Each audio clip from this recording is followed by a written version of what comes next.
Welcome to the Eyes Up Mindset podcast, where we explore what it means to grow daily and find our best in every aspect of life.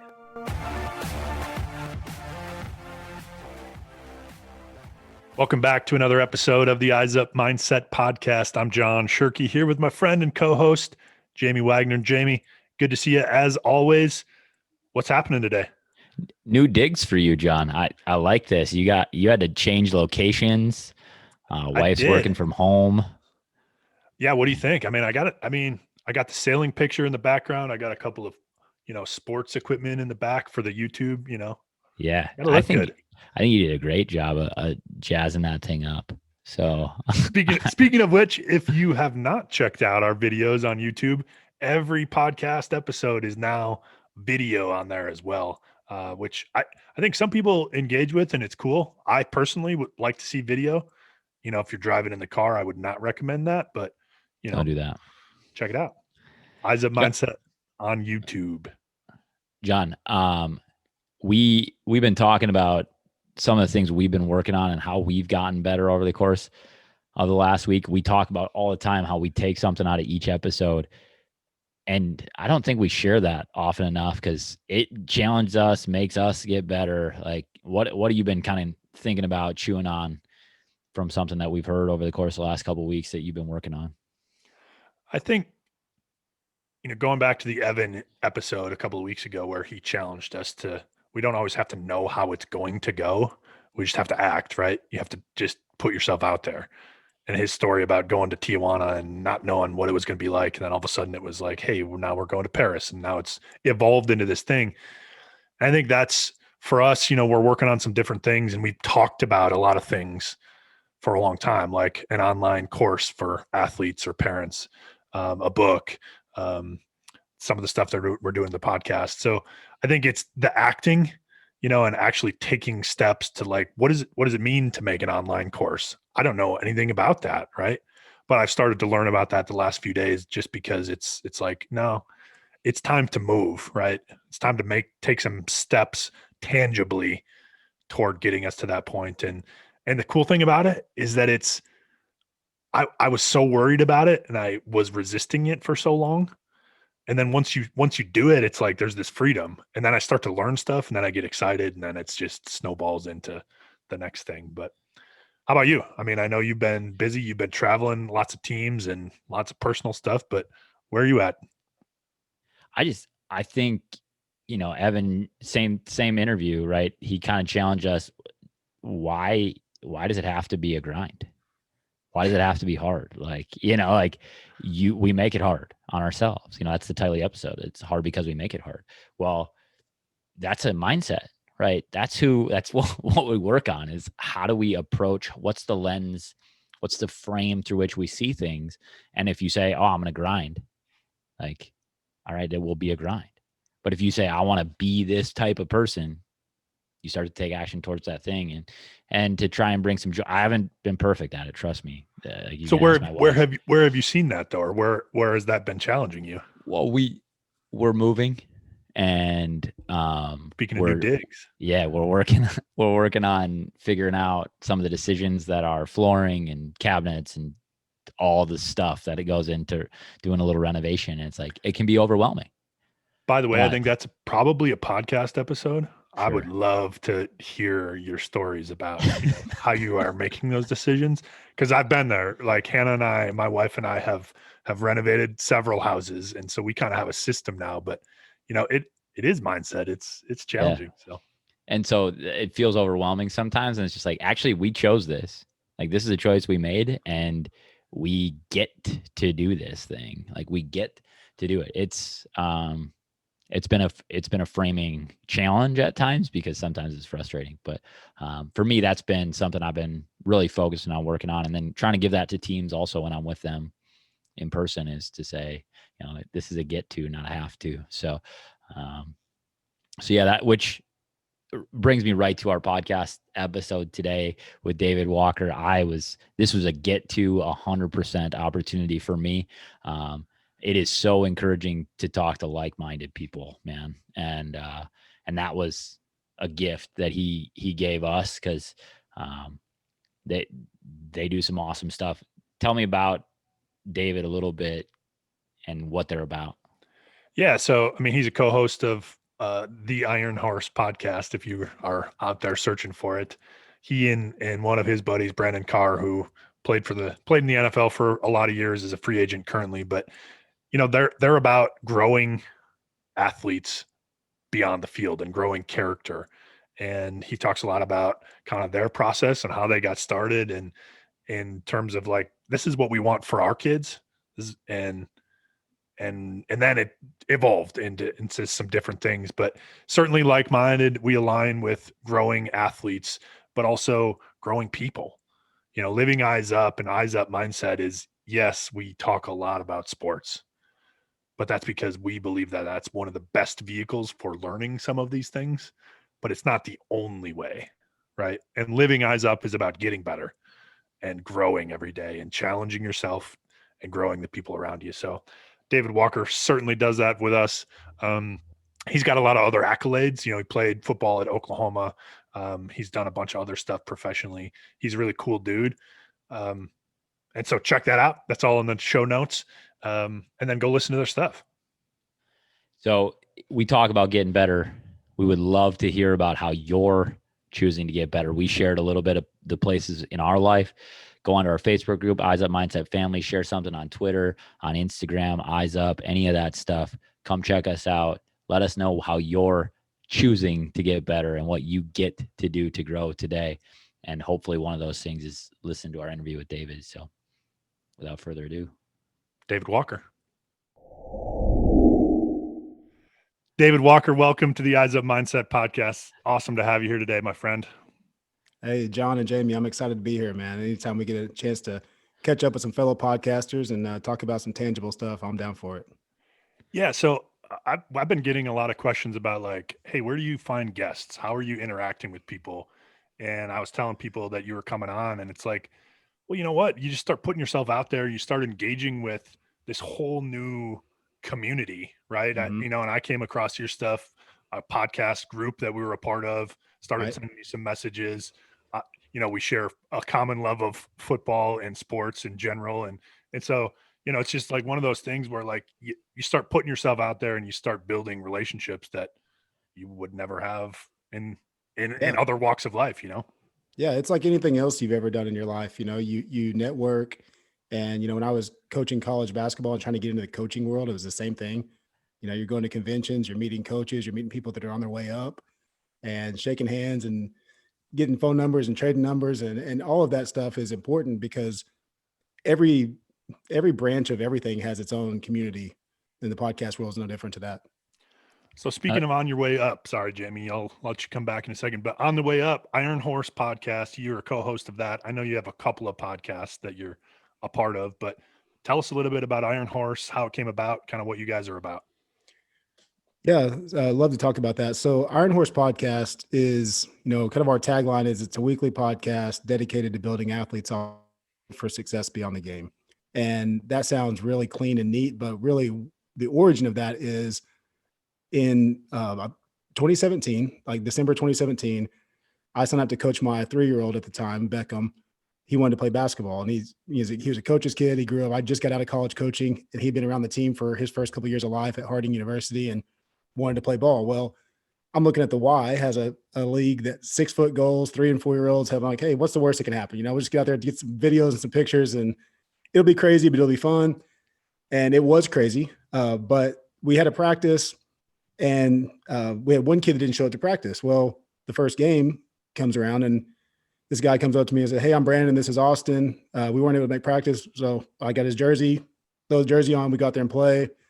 And Austin's pretty good, Austin and Austin Beckham, they get a couple buckets each. And I'm like, all right, it was a potluck team. So I just had my son, one other kid from his school, and I didn't know anybody else. But I was like, hey, I'll just show whoever shows up, I'll handle it.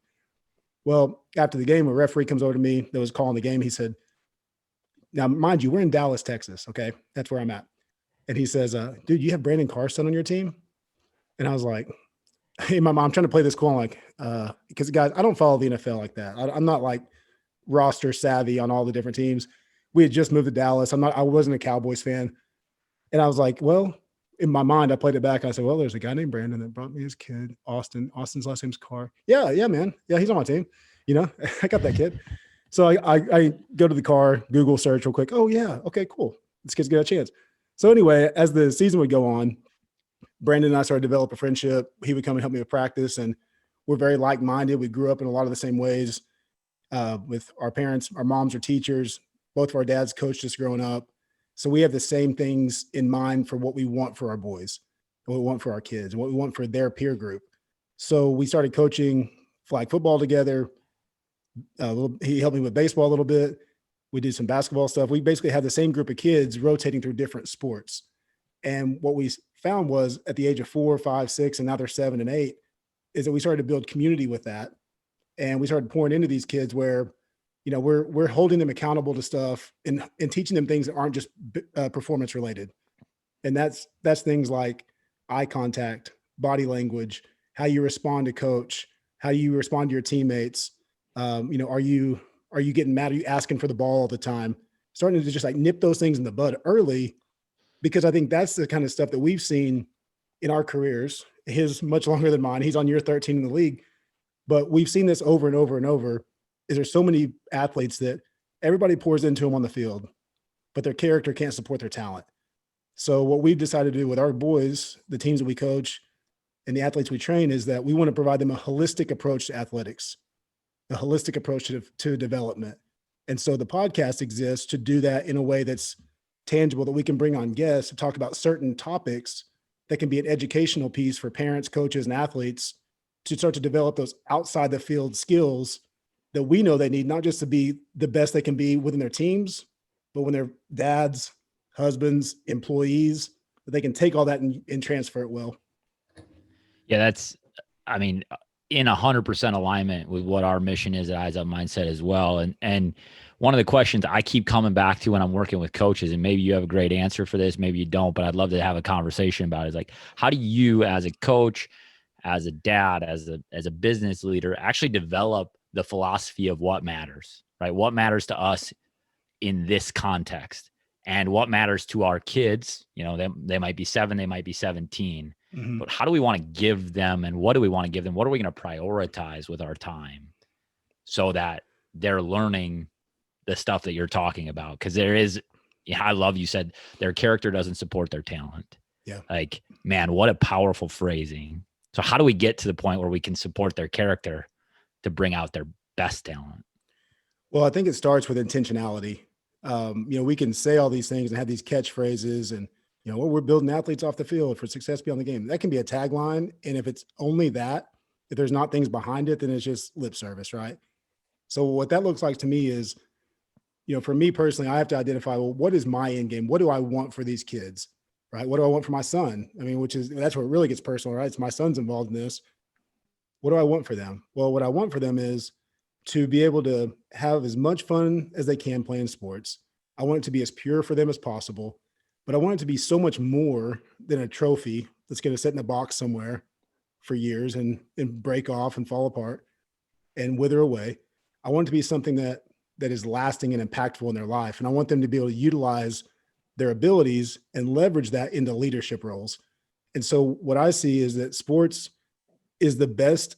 There's a lot of things you can do in life to develop character, but sports is one that, especially as it relates to dealing with other people that are different than you, people that grew up different than you, that look different than you.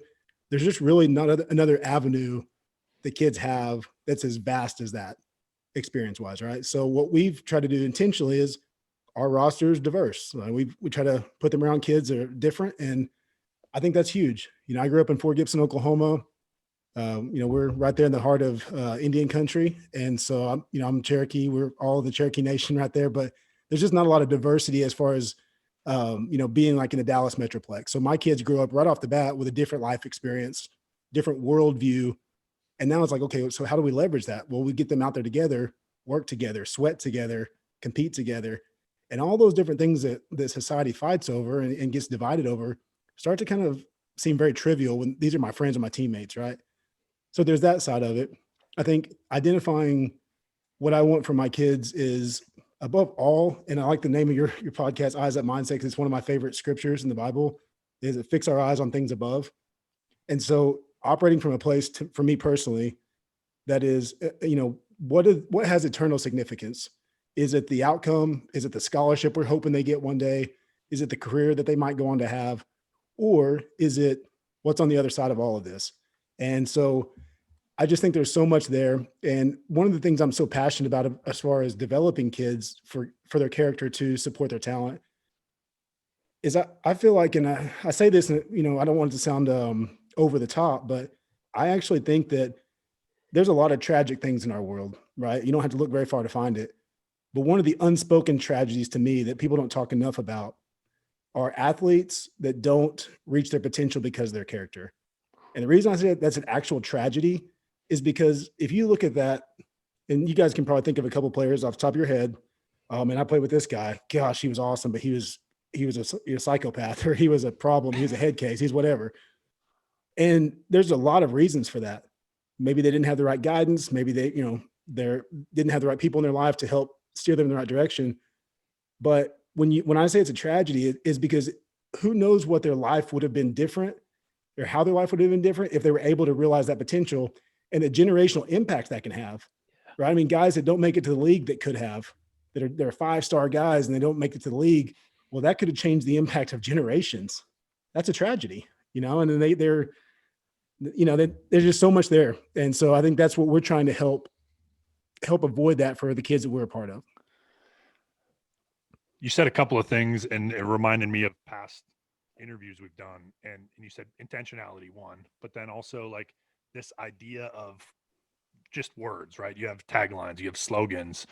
Our head football coach we had on, one of our very first episodes, and that was his challenge to us, is he's like, don't just let it be words, like live your life that way. And I think that's what you talked about. You said, this is what's important, and here's how we're doing it, right? We're putting them in situations that make them uncomfortable. They see different things, they experience different things, and we're talking about different things that are important rather than just winning and losing. So I think, and then the other point, so it's don't let it be just be words, and then ideas without action are worthless, right? Mm-hmm. If you have the idea, like, this is what we want to do, but you don't act on it, you don't do anything about it, then great. Now it's just out there. And I'll illustrate that with one example. So we've got a kid in our team unit that, again, we have about a dozen kids that kind of rotate between the sports. Not all of them play everything, but we've had about a dozen kids we work with, 12 to 15 kids. And there's one kid that we've had that identified himself early as a really good athlete, but he's got knucklehead tendencies, right? So we got to always keep our eye on him, got to watch how he responds to stuff. But his parents are 100% bought in that they want us to structure him. They want him to have discipline. They want us to coach him hard, because they see this as an opportunity for him to have a different voice and be led. So we have had to take that seriously. And it's not just him. We have all these other kids that will do things that, during practice or games where it's like, hey, if coach calls you up and we're taking a knee and you're looking off in the clouds and not making eye contact, go run and touch the tree and come back. And we set that example early, because at some point people are going to hold you accountable to stuff. And if you wait till you're in junior high and high school to figure that out, you're way behind. So we start nipping that stuff in the bud. Well, with this one particular kid, we've had situations where in a baseball game, he wasn't responding. He freaked out about a call the umpire made in a first grade baseball game. So I'm like, I'd put him in right field as a punishment. Well, he ends up throwing a kid out at home plate. And I'm like, and he's so excited. I'm like, I was supposed to be a punishment. He just made like a web gym. Okay, cool. But then we get to basketball season, and he was complaining about referees. And he had like a meltdown on the court. And I told him, I was like, listen, if I ever hear you say anything about referees or freak out again, well, a couple of weeks later that happened. And I basically said, like, we got to the parents and said, hey, like, he's gonna have to sit out a game. Like, we literally suspended a kid for a game as a first grader. And it's that kind of stuff that, man, that might sound extreme and all that stuff, but to me and to Brandon, like, we look at that as no, we love this kid enough that we're going to be hard on him right now, because if we allow it to continue to go on, then he gets in junior high and high school and it's somebody else's problem, his junior high coach, his high school coach, and they're looking around thinking like, man, why can't this kid just get it right? And if we could fix that for him today, then, we don't have that tragedy, that he's a great athlete that has character, and he was taught early that, hey, I can't act these ways, or I don't get to play. Like, there is a cost to my actions. And the earlier we can teach kids that, the better. And so that's where, when I say it's not just lip service, like we're going to do things that are outside the box. And if that means suspending a kid as a first grader, we're going to do that because we feel like it's important to save him from himself down the road. I coached track for a period with a guy who's a legend in Minnesota track and field. You know, he's been coaching track for 60 years. And he always said this: if we aren't paying attention to you, something's wrong. If we are paying attention to you, like that means we care about you. We're in on you because you invested into us and we're investing back into you. If we aren't giving you attention, and that might be really challenging attention for you at a given time, right? And I think about that in our professional lives, in our personal lives, right? If we aren't investing in our relationships, if we aren't investing in our improvement, in our growth, like that's a bad thing, right? When we aren't giving it attention, that's a problem. When you're getting attention and being held accountable, like you said, that's a good thing. It might not feel good in the moment, but it's got that generational impact that you talk about. And I love that you said, we talk, we're not 5-star guys. We play Division III football, and like, and honestly, there's a generational impact that experience had on me, right? Yeah. It's impacting my daughter right now. That experience changed me so much that now it's changing the life of my child and any other future children and their children, because it's not about financial generational impact. It's about who I am as a man and how I stand up to be a parent and the mental side of the game. And like all of it has come back from a coach, a leader holding me accountable. And I can think about millions, maybe not millions, but hundreds of opportunities where that was real and I didn't feel great about it in the moment. Yeah. Right. And so I love that, because challenge is not supposed to be easy. It's not supposed to be easy. Yeah. So, and we've almost created a world where challenge is inconvenient and unnecessary. And we almost want to avoid challenge because we want to put them in the league where they're going to get to feel good and get little videos we can post on Instagram. And we all do that. So we're all proud of our kids, whatever. I'm not hating on that, but when and you're right. Like when coach is not coaching you hard, that's when you should be worried. Right. And what I don't want to create the misperception that it's not just like, we're not trying to get all these kids to be professional athletes. Like that's not the end game here. Because what you said is spot on. Like playing Division III football, like how that changed your life. And for me, like I walked on, and what I learned from that was I learned a whole lot more lessons by being a walk on and having to grind than I probably would have if I was a 5-star guy that, had it all given to me and I showed up with, feeling like a certain way. But like we had a conversation with John Kittner recently for Iron Horse, and we're going to put that out here later in the fall, but he's an NAIA guy, played 16 years in the NFL as an NAIA quarterback. Well, he signed at Central Washington, not thinking he was going to go to the NFL necessarily, but he said what he always talks about. He's a high school coach now. He said, I encourage kids that play football as long as you can, wherever you can, because it's one of those sports that you can't play forever. You can pick up a ball, you can play catch, you play softball, play men's basketball, play golf, do all this stuff. But it's the lessons that you learn from being a part of a team, the character building stuff, all of that Division III, Division II, I, whatever that is, it's the lessons that you take. It's not the bowl games, it's not the trophies, it's not any of that stuff. It's what it does to you, how it shapes you. And so when I say it's a tragedy that kids don't realize that potential, it's whatever that potential is. Yeah. Because like you said, an education and a life experience that they rob themselves of by having bad character, that's a tragedy just as much as missing out on, quote, generational wealth of a big time NFL signing day or NBA draft or whatever those sports are. Because there's a currency that I believe in more so than all that other stuff, because to me, all that stuff's going to fade away.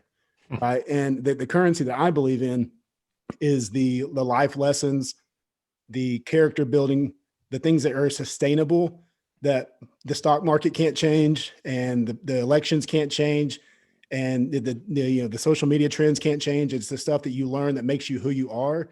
That's the stuff that I don't want these kids to get robbed of. So I want to go back. You talked about parents being on board. You talked about that specific athlete and said, these parents are on board. They want us to coach him hard. Is there something in kind of your coaching program or how you guys approach it in terms of getting that buy-in from parents and making sure that, one, they're acting appropriately at the games, but also like beyond the games? I was just at I live right next to the local high school here, and I walked over there last Thursday and I was watching this game, and in Montana, they're allowing some fans, but it's not full. And so it's just kind of the surreal experience, and you can hear everything. You can hear coaches, you can hear parents, you hear the officials on the field calling stuff. And so I was sitting there, and the team that was winning, that was clearly the superior team, they had one or two, I assume, dads in the crowd screaming at the officials, just belittle. And I think that's a common thing across America, right?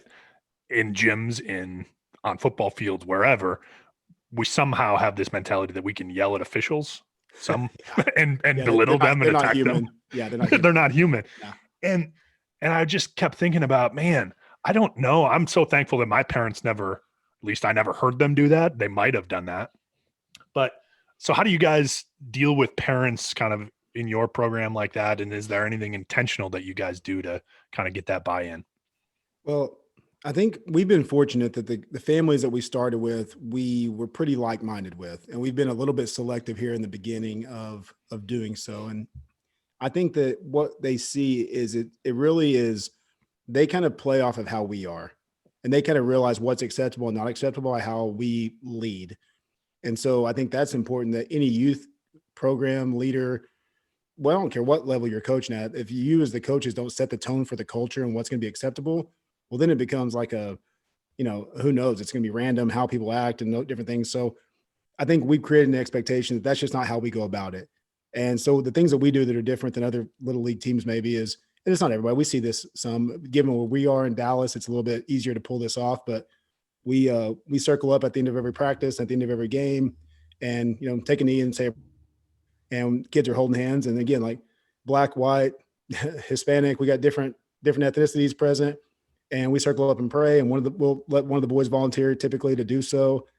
And at the end of our spring season, I think their kids were 5 or 6 years old. We lost our little championship, little Super Bowl flag football game.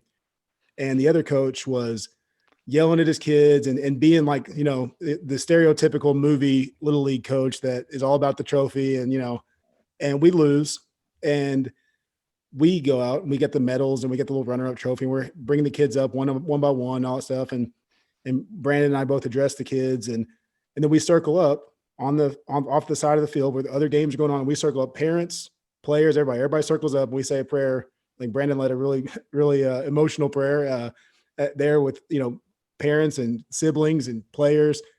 And I think it was in that day, I didn't realize it at the time, guys, but in that day, I realized like, wow, like we're doing something that's different here. This feels different. And this is where, and we didn't make a big deal about, hey, this is what we do. It just kind of happened organically. And I'll never forget, like the next couple of days, we started just getting random texts and messages from parents saying like, hey, we really appreciate that. We know, like, who cares if we won the game or not, because they can win the game because you guys are like, we won different things. Like we're playing for a different thing right now than what the other team was playing for. And it sounds silly because like, who cares if we won the game or not? But you're a competitor, you get out there, you're kind of like, you want to win it.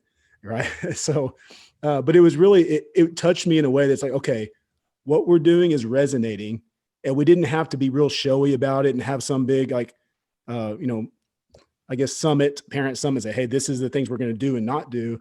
It just sort of happened organically, so that going forward, we sort of built an identity for what, we have trained to go beyond the game is our LLC, TTG Beyond the Game. And what that implies is just what it sounds, training to go beyond the game, leading on the field, in the classroom, in your churches, communities, all those different things. So with TTG, like our philosophy on that is we've established an identity of what we are. So as we start to build and go forward, work with more and more kids, that's going to be kind of the linchpin, is like, this is what we are, this is what we're about. And we don't necessarily talk about it, we just demonstrate it, if that makes sense. Well, I think when you demonstrate it, it becomes that much more obvious when there's behavior that is counter to that. You know what I mean? So like when I was at that football game the other day, it's like one of the team's fans were yelling and screaming. The other ones, you couldn't hear them complaining about the officials or any of that stuff. And it's just, and emotionally, I had a response to that as a former athlete, as a former coach, just thinking about, man, I just lose so much respect for that, and when you worry about yourself, you said, this is what we're going to do. We're not going to be showy about it, but this is just how we go about our business. It just becomes apparent that it's different. And then I believe people then gravitate toward that, or they gravitate away from it. Yeah. And that's okay. Right. That's not how you want to live your life. In The Last Dance, Michael Jordan says, hey, if you don't want to compete like me, that's okay. Mm-hmm. Right. Yeah. But that's who I am. Right. And it kind of takes care of itself in that way, right? Because we're doing things that are countercultural. And if that's not for you, it's not for you. And that's okay. It's like anything else. We don't want to. I used to tell this to players when I was recruiting at Harding University as a college basketball coach. It was a private Christian university. We had some rules that weren't the coolest. They had curfew and they had chapel they were supposed to go to and different things like that. And instead of apologizing for all the things that we do, it's more like, look, like this is what we do. We think this is great and we think this is a great situation. We like how we do it. But if it's not for you, like we don't want to beg you to be here. It's like if it's not a good fit for you, you shouldn't come and you shouldn't do it. And so I think that's the approach that we take is if it's for you, if it's for you, and if it's not, then hey, no hard feelings, but this is how we're going to do it. And the long game is so valuable in that, right? Understanding that there's a long game here. I think about you guys starting at 3 or 4 and now your kids are 7. I was head track coach for a couple of years, had wrestling coach for a couple of years. And it's like the long game, understanding that it's not about winning right now. It is as a high school coach. That's what a lot of people think. Right. But when you do the thing over and over and over and over again, you get this moment that you just explained is like, oh, this is landing. Mm-hmm. Like this is real for people beyond just me now. Yep. And actually it's with our kids, and those kids have way more influence than I have. Mm-hmm. It's with my, like even as a boss, it's in the culture of our program and our business and our organization, and the people on the ground have way more influence than I do. I just have to now uphold the standard. Yeah. Right. If I can do the standard over time, people buy in because they see, okay, that's the norm. Mm-hmm. And all these other people are influencing me to do it that way. Now we win. Now the little wins that you're talking about, the text message from the parents, we're winning in other ways. Yep. Those things come fast and furious. And it just reminds you, hey, we're in this for the long game. And it helps you refocus. And I think people struggle with that. They struggle with, I'm not seeing the results right now. Like, fix your eyes down the path, right? Yeah, like absolutely. Eyes up to the next thing. Like that's who we are. Eyes up to the next thing. Because if you do it again with values from the beginning, like if you have a value structure that you believe in and you're a part of, like it's either for you or it's not. Like come join me if it's for you, and we're gonna make this thing a community of people that believe it, love it, and are passionate about it. Yeah. And you alluded to this, you really have to define success for yourself. And I think that is one of the things that is really lacking in our society today. And there's comparison culture that everybody wants to be defining their success or allow others to define it for them. And we're so willing to let people give us a shallow version of success based upon their affirmation and approval. And I think anything that you're doing, I don't care if it's coaching youth sports or your job or how you lead your family or your relationship with your spouse or whatever those things are, you have to determine what winning looks like and look at that scoreboard through that prism, right? You can't look at the scoreboard that everybody else is looking at. You have to have that scoreboard, that game that you're playing and that long game you're talking about. And it's those little wins, like you said, that, a couple other things that come to mind is, some of that same kid that I mentioned, he's brought, Brandon and I letters like apologizing. His parents had him write a letter, and I had another kid do the same thing. So we had a few different kids that bring letters, hey, Coach, sorry I wasn't acting right yesterday, my attitude, whatever that was. And those are wins to me because it shows that the chain is catching and they understand like, okay, I didn't do that right. How can I come back and make that right? And we handle with them. We affirm them. Hey, appreciate the way you handled it. And we keep on going down the road. No hard feelings. We're not mad at you. We love you. All those kind of things. And we use that language. Like we're not afraid to say, hey, listen, guys, we love you guys. That's why we coach you hard. And we never cuss them. We're not treating them bad, but we're going to not let them slip on stuff because we care about them. And I think that when you're dealing with young people it has to be there, that they have to know you care about them. And you can't be too proud or too manly or whatever to use that kind of language with them, because a lot of kids, like that might be the only place they get that kind of affirmation, and you can't take that opportunity for granted. So anytime you have an opportunity of influence and you start to recognize it, sometimes you don't know it and it's too late. You missed the opportunity. You didn't realize the influence you had and you kind of blow it. But as soon as you realize you have that influence, lean into that and then really, value it and protect it, because it is crucial. Not everybody not everybody's going to let somebody in to lead them. And so when you have that opportunity, it's just defining what success looks like in that role and then, play it out. And I think the other thing that I got out of that, the kids bringing letters and holding them accountable and teaching them those skills, it also reinforces to them, like, one, it's okay to make mistakes. And because you made this mistake, you made a poor choice. Doesn't mean that you are that, Jamie, you just talked to a team the other day about this, that failure is not about, it's not about us as a human being. That's a choice that we made. It's a mistake that we made, but it doesn't define us.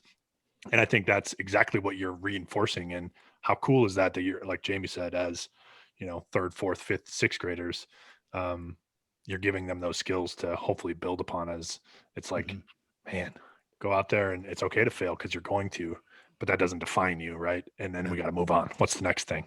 Let's get back to it. Yeah. Well, and beating yourself up over failures is really dangerous. And I heard this said, it was actually at Harding University in a chapel. I can't even remember who said it, which maybe is sad because it actually was impactful. So I wish I could give credit to who said it. But he said something to the effect of, I learned a long time ago not to beat myself up for my failures, because if I did that, I would be really quick to take all the credit for my successes. And when I heard that, I was like, man, that's so spot on. Because so many times, like, we have to remember that we are not the sum of our greatest moments and our worst moments.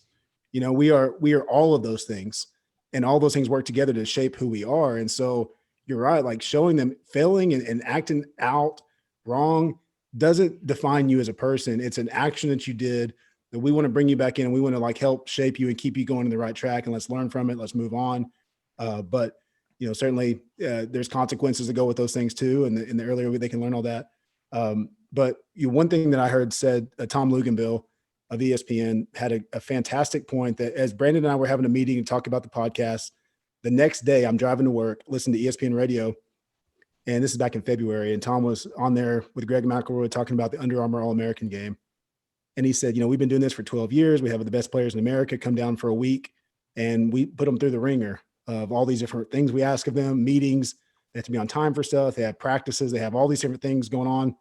He said, and you can tell, but these are the best players in the country. So they all come down. You can tell right away. He said, after watching them for a few days before the game is even kicked off on Saturday, you can start to go around the room and say, that kid's going to make it.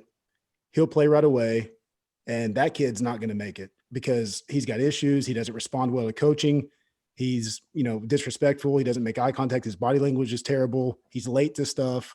He's not on time. He's not paying attention in film. All these things that have nothing to do with their ability. It's just all their character and how they conduct themselves. And I thought about that. I was like, man, let that not be said of the kids that we are working with.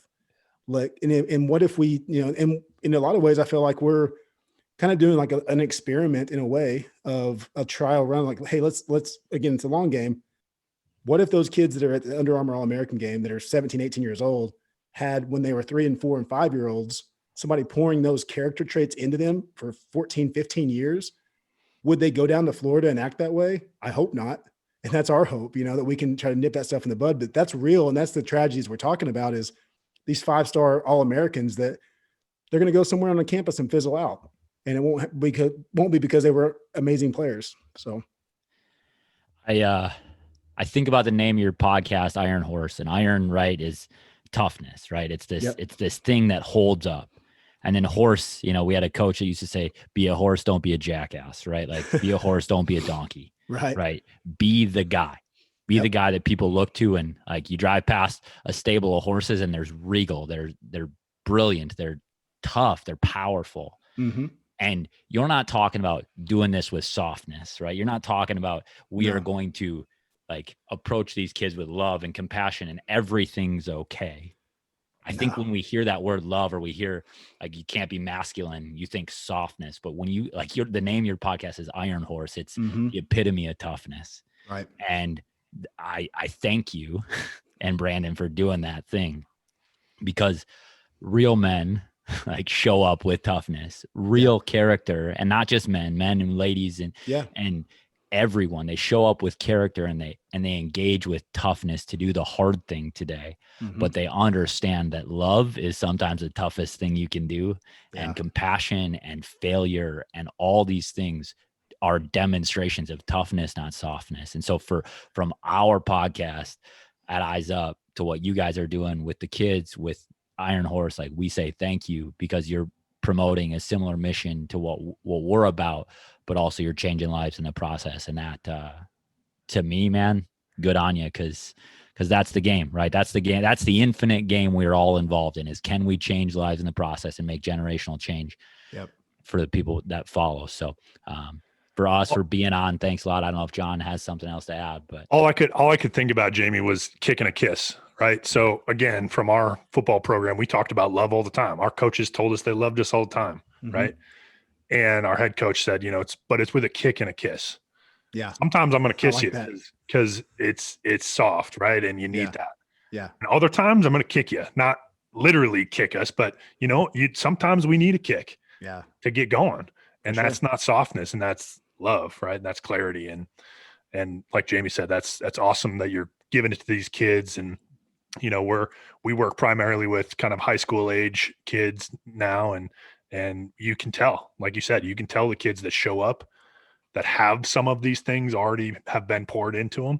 Yeah. And it's really cool to see that continue to grow. So thank you for what you're doing. Yeah. And thank you guys for having me on, man. I love conversations like this. I love that, the crossover that we have, the collaboration with the platforms and the similar mentalities. And, I think there's just a real need right now in our society for people to just change their viewpoint on what's important, right? And to really focus in, like I love your name of your podcast again, the Eyes Up thing, because there's so much navel gazing going on, and we all feel sorry for ourselves, and we get discouraged by the news of the day or the headlines and the whatever is going on in the world, which is, a very long list. And so it's so easy to get so discouraged and beat down. But I think if we are able to be intentional and keep our eyes fixed, like you guys are talking about, stay focused, stay positive, but yet, lead with toughness and love. And yeah, that is part of what Iron Horse is about. And we, it's building athletes to last. We talk about an Iron Horse built to last. And that ties in with Proverbs 27:17, which is kind of an anchor scripture to our podcast. As iron sharpens iron, so one man sharpens another. And so all of that, conversations like this is us sharpening each other. And people that listen, hope they take something from it. But it's just more having conversations with people that are like-minded and figuring out, like, hey, how can we have these same goals and dreams? How can we parlay it into something that makes change? So, great on you guys for starting this podcast as well. And we'll definitely be keeping up with you guys as we go. Where can we find you? Where can, obviously Iron Horse podcast, but where else on social can we touch base with you guys? So on social media, on Twitter, you can find us at the Iron Horse Pod on Twitter.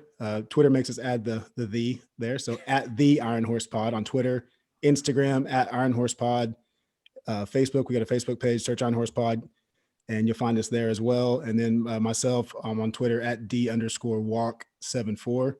So I'm happy to engage and share ideas. Where can we get Iron Horse gear?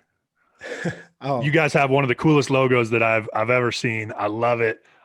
You gotta be selling it somewhere, right? It's done. I'll hook you guys up when we're done. We'll get some swag sent out to you guys for sure. I appreciate that logo. We had a good time designing that stuff. You bet. If you're out there listening, go check out their stuff. It's awesome. I don't even know that we're gonna have to do an out, Jamie. I think David just did it for us, the challenge. But we usually do a challenge at the end. But awesome stuff. Appreciate you. Thanks, Dave. All right, thanks, guys. God bless. Does your character support your talent? That's it. That's the challenge. How do you support who you are with daily action? And then how do you give it away?